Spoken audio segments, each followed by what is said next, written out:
सो हमारी complete ancient history के series में हमने स्टोन एज को कर लिया है। नेक्स्ट टॉपिक हमारा है इंडस वैली सिविलाइजेशन, सिंधु घाटी की सभ्यता। सो इसमें हम लोग को ये सारा टॉपिक करना है। सबसे पहला है how does civilization came into existence, naming of the civilization, सभ्यता का नामकरण, एक्सटेंट और स्प्रेड ऑफ द सिविलाइजेशन, सभ्यता का विस्तार या प्रसार, town planning of the Harappan civilization, the characteristics of the civilization, सभ्यता की विशेषताएं, religion of Indus valley civilization, सिंधु घाटी सभ्यता का धर्म, सम इंपॉर्टेंट साइट्स, कुछ महत्वपूर्ण स्थल भी देखेंगे। लास्ट में देखेंगे कि इंडस वैली सिविलाइजेशन का डिक्लाइन क्यों हुआ, इंडस वैली सिविलाइजेशन का पतन। सो आज के लेक्चर में हम लोग सिर्फ करने जा रहे हैं how does civilization came into existence. तो सभी लोग सबसे पहले अपना अटेंडेंस मार्क करेंगे और अटेंडेंस का फॉर्मेट रहेगा डे एक्स और आपको लिखना है प्रेजेंट। आपका कौन सा कंसिस्टेंसी का दिन है इस चैनल पे। देखो थर्ड मिलीनियम बीसी का मतलब 3000 ईसा पूर्व there was urban revolution in many part of the world. अगर आप 3000 मिलीनियम या फिर 3000 ईसा पूर्व में देखोगे तो दुनिया के बहुत सारे रीजन में, बहुत सारे पार्ट में अर्बन रिवोल्यूशन चल रहा था। अर्बन रिवोल्यूशन मतलब नगरीय क्रांति। सो ये जो प्रोसीजर है अर्बन रिवोल्यूशन, नगरीय क्रांति, वो ना कि सिर्फ इंडिया में बल्कि दुनिया के बहुत सारे जगह पे हो रहा था। अगर आप स्टार्टिंग से लेक्चर को फॉलो कर रहे हो तो अपन कैसे चल रहे हैं, सबसे पहले धरती बना, धरती पे क्या हुआ, सिंगल सेल लाइफ आया, फिर सिंगल सेल से मल्टी सेल से अपन मल्टी सेल से एप बने, एप से इवोल्यूशन होकर अपन ह्यूमन बने। जब इवोल्यूशन हुआ अपन मानव बने तो मानव ने कम्युनिटी बनाई, धीरे धीरे गांव बना। अब गांव के बाद हमारे पास क्या आता है, उस गांव का पूरा स्ट्रक्चर हमें कैसे कैसे मिलता है। ये सब कुछ हमें कहाँ मिलेगा, ऑब्वियस सी बात है नदी के किनारे। जहाँ भी नदी होगा, जहाँ पानी होगा, वहीं पे सब कुछ खेती हो सकता है, वहीं पे सब कुछ सारे जानवर पानी पियेंगे, सब लोग रहेंगे, क्योंकि जीने के लिए पानी का आवश्यकता बहुत ज्यादा होता है अपने को। सो इसी बेसिस पे थर्ड मिलीनियम बीसी में बहुत सारा अर्बन रिवोल्यूशन हो रहा था दुनिया के बहुत सारे पार्ट्स में। सो स्टार्ट करने से पहले मैं आपको टाइमलाइन डिस्कस करना चाहूंगा। नॉर्मल अगर स्केल अपन रखें तो 0 होता है, इधर होता है पॉजिटिव नंबर 1 2 3 4 एंड पीछे क्या होता है negative number, that is -1 -2 -3 and so on.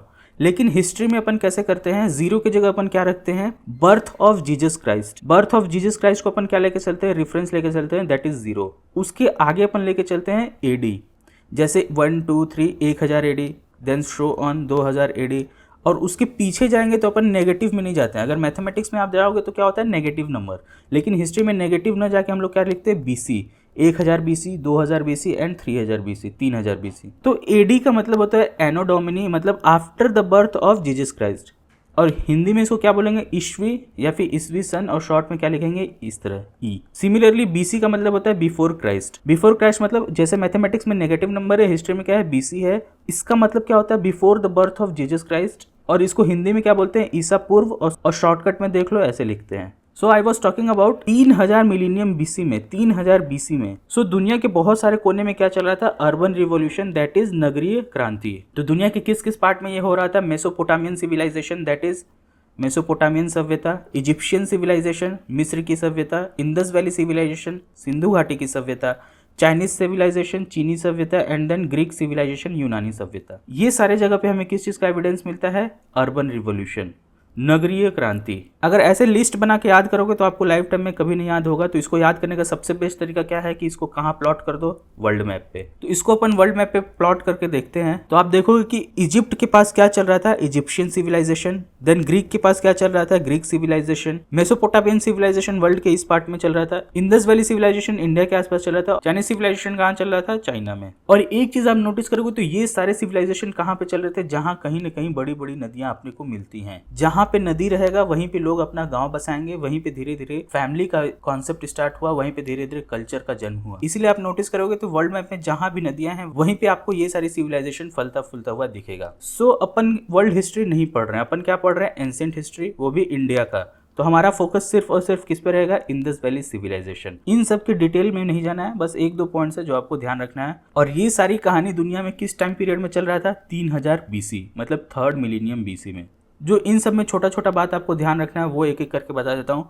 Mesopotamian civilisation जो है वो दुनिया की सबसे ओल्डेस्ट सिविलाइजेशन है। अगर आपसे कोई पूछे कि what is the oldest civilization in the world, विश्व की सबसे प्राचीन सभ्यता कौन सी है, तो वो होगा मेसोपोटामियन सिविलाइजेशन। फिर एक बहुत ही अच्छा चीज है इजिप्शियन सिविलाइजेशन और इंडस वैली सिविलाइजेशन। इजिप्शियन को हिंदी में क्या बोलते हैं, मिस्र की सभ्यता, और इंडस वैली को क्या बोलेंगे, सिंधु घाटी की सभ्यता। ये दोनों का टाइम फ्रेम अगर देखोगे ऑन हिस्ट्री स्केल तो अपने को क्या मिलेगा, सेम टाइम फ्रेम मिलता है, और यहाँ से पीवाईक्यू में क्वेश्चन पूछ भी चुका है। फिर इन दोनों के बाद कौन सा आता है, चाइनीज सिविलाइजेशन, और सबसे लेटेस्ट हमारे पास किसका एविडेंस मिलता है, ग्रीक सिविलाइजेशन, यूनानी सभ्यता। अगर आप देखोगे तो यहाँ के लोग ग्रीक का, इन लोगों का चाणक्य के टाइम पीरियड में युद्ध भी हुआ है भारत के साथ। याद करने के लिए सबसे ओल्डेस्ट क्या है, मेसोपोटामियन सिविलाइजेशन, देन इजिप्शियन और इंडस, ये दोनों का टाइम फ्रेम सेम है। फिर चाइनीज है और सबसे लास्ट में क्या है, ग्रीक सिविलाइजेशन। तो ये सीक्वेंस आपको याद रखना है। और अगेन फिर से बता रहा हूँ, ये सब महाभारत, ये सब कहानी अगर आप देखोगे वर्ल्ड हिस्ट्री के स्केल पे तो कब चल रहा है, 3000 ईसा पूर्व, 3rd मिलेनियम बीसी में। इन सब में से हमें किसको पढ़ना है, सिर्फ और सिर्फ इंडस वैली सिविलाइजेशन। तो अब देखते हैं how does civilization came into existence. हमें इंडस वैली सिविलाइजेशन के बारे में कब पता चला,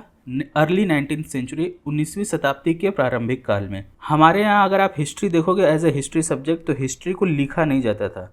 हमारे यहाँ कौन सी परंपरा थी, स्टोरी के फॉर्म में हिस्ट्री को पास ऑन करना।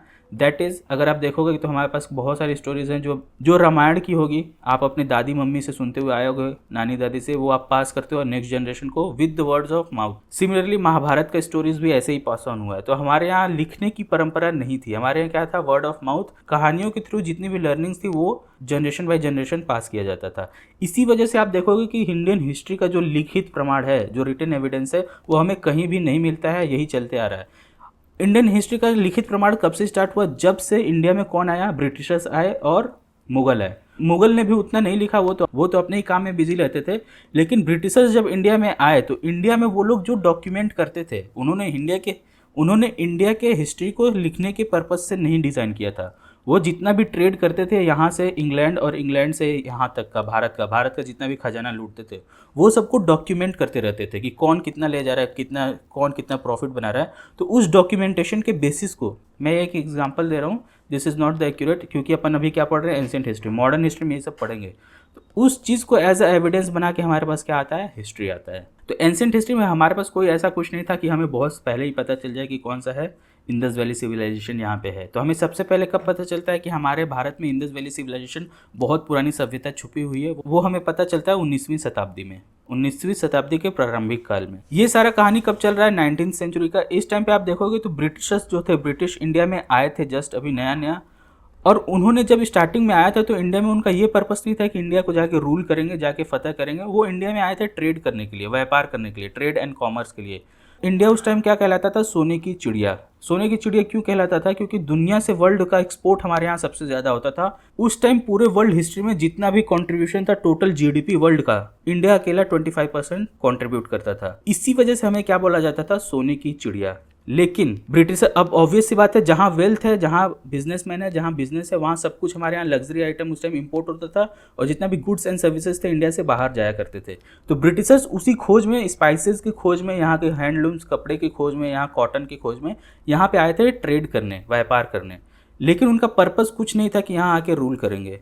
लेकिन over the time of period आप देखोगे तो यहाँ का कंडीशन वैसा था जिसकी वजह से ब्रिटिशर्स ने यहाँ पे रूल करना स्टार्ट कर दिया, क्योंकि यहाँ के राजा लोग आपस में ही लड़ते रहते थे, कोई भी यूनाइटेड होके युद्ध नहीं करता था। तो ये सब कुछ हम लोग डिटेल में पढ़ेंगे कब, मॉडर्न हिस्ट्री में। अभी जो मैं आपको बताना चाह रहा हूँ कि जब ब्रिटिशर्स इंडिया में आए, उन लोग का पर्पस क्या था, ट्रेड एंड कॉमर्स। रूल करना नहीं पर्पस था, वो आए थे सिर्फ व्यापार करने।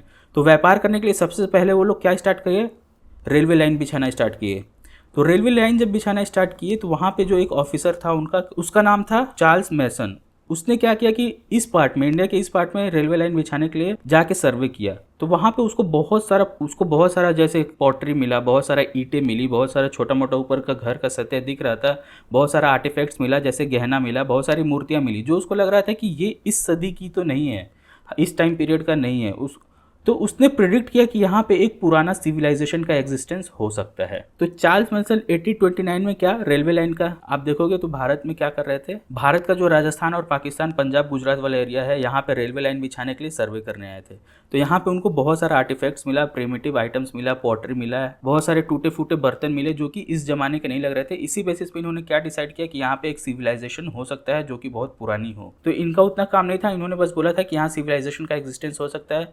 फिर ब्रिटिशर्स की तरफ से दूसरा पर्सन आता है अलेक्जेंडर कनिंघम। हिस्ट्री के अलग अलग सोर्सेस में अलग अलग टाइम पीरियड है, लेकिन अपन लेके चलेंगे 1856। कनिंघम ने भी इसको ग्रीन सिग्नल दिया कि हाँ, इंडिया के इस पार्ट में जो है, उस टाइम तो इंडिया और पाकिस्तान एक ही में था, तो इंडिया के इस पार्ट में 100% कोई ना कोई सिविलाइजेशन जरूर है। इसके अपन डिटेल में नहीं जाते हैं क्योंकि ये हमारे एग्जाम्स के लिए इंपॉर्टेंट नहीं है। जितना इंपॉर्टेंट है वही स्टोरी सुनो और भूल जाओ। फिर इन दोनों लोग का योगदान देखेंगे।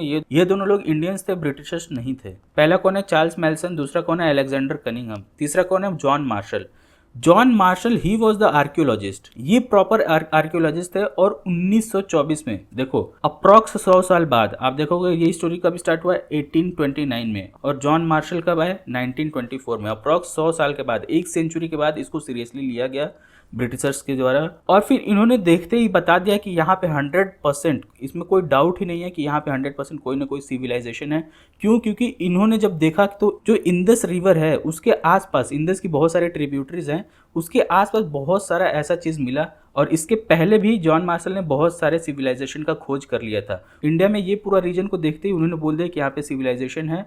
और इन्होंने एक पेपर पब्लिश किया था उस टाइम पे ही। सबसे पहले यही व्यक्ति थे जिसने इस नाम को यूज़ किया था, that is Indus valley civilization. और उन्होंने ये नाम क्यों रखा था, क्योंकि ये सारे जो आर्टिफैक्ट्स थे, गहना था, मूर्तियाँ थी, टूटे फूटे बर्तन थे, घर था, ब्रिक्स था, ये सब इनको कहाँ मिला, इंदस रिवर पे। इसी वजह से इन्होंने इस एरिया का नाम क्या रख दिया, इंदस वैली सिविलाइजेशन।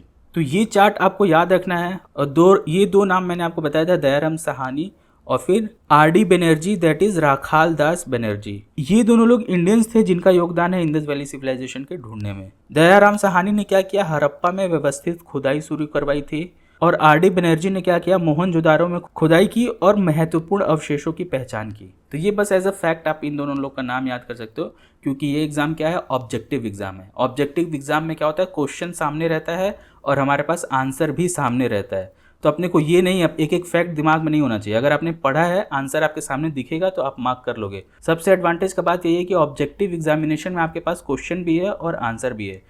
आपको आंसर लिखना नहीं है, आंसर आपके सामने है। अगर आप पढ़े हो तो आंसर तक आप पहुंच जाओगे कहीं ना कहीं। और मैंने आपको इन लोग के बारे में बता दिया कि चार्ल्स मैसन क्या थे।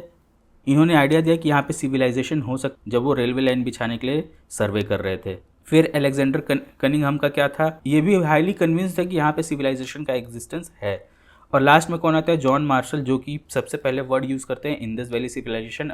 जब इन्होंने अपना कोई नोटिस पब्लिश किया उसमें इन्होंने सबसे पहले वर्ड यूज़ किया था इंदस वैली सिविलाइजेशन। सो हमें यहाँ पे पता चलता है कि इंदस वैली सिविलाइजेशन का खोज कैसे हुआ था। ये सारी स्टोरीज के फॉर्म में मैंने आपको बताया है। अगर आप एक एक फैक्ट रटने जाओगे तो याद नहीं होगा, स्टोरी के फॉर्म में ये सब कुछ आपके दिमाग में बैठ जाएगा। इंपॉर्टेंट बात जो है ये सब आप ध्यान रख लेना, ज़्यादा रटने का ज़रूरत नहीं है। बार बार बोल रहा हूँ, ऑब्जेक्टिव टाइप एग्जामिनेशन है, इसमें आंसर आपके सामने ही रहता है। थोड़ा बहुत भी दिमाग लगाओगे तो आंसर निकल जाएगा। और everything depends on your practice, आप कितना प्रैक्टिस कर रहे हो। सो अब आज का लास्ट फैक्ट एक देख लो कि इंदस वैली सिविलाइजेशन में जो पहली साइट डिस्कवर हुई थी वो कौन सा था, हड़प्पा। ये हड़प्पा कहाँ है, पंजाब में है। पंजाब के उस पार्ट में है जो कि आज कहाँ है, पाकिस्तान में है। तो हड़प्पा क्या है, फर्स्ट अर्बन साइट, प्रथम नगरीय स्थल जो इंदस वैली सिविलाइजेशन में फाइंड हुआ था। फर्स्ट अर्बन साइट वो क्या है, हड़प्पा। और ये कहाँ है, पंजाब ऑफ पाकिस्तान। सो आप देखोगे तो हमने आज का पहला टॉपिक कंप्लीट कर लिया, how does civilization came into existence. कल हम लोग पढ़ेंगे नेमिंग ऑफ द सिविलाइजेशन। मिलते हैं नेक्स्ट वीडियो में। Signing off, Jai Hind.